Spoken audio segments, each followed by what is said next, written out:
Okay, here we are with patient Adrian. We did Adrian's Max Harvest Plus hair transplant procedure 12 days ago. We just now took the stitches out and we wanted to show the camera how it looks. How are you doing today? Great. How did it go with the stitches? All the time, good. No problems? No problems. Okay. And Alright, I'm just going to show the camera what we did here.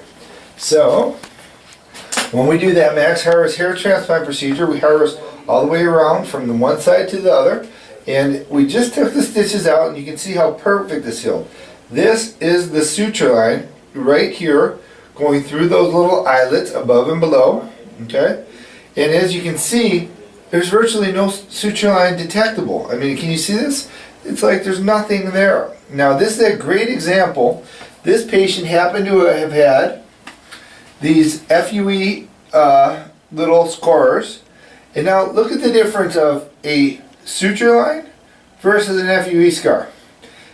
Patients are seeking this FUE for it to be scarless, but when you look at 10 days post-op, this is after a huge case, you can't even see it. With a little length of hair, that would be 100% undetectable.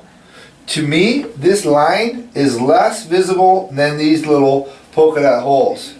So, as far as healing goes, all of his scabs and crusts are gone. You can see virtually all the scabs and crusts are gone. The hairs are mostly still in place. These unfortunately will fall out temporarily, and then they will start growing in about 3 to 4 months.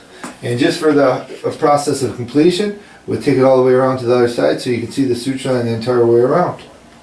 So this patient did an excellent job taking care of himself. Everything's perfect. And so that's it. So everything overall was great. excellent. That's all we got to say.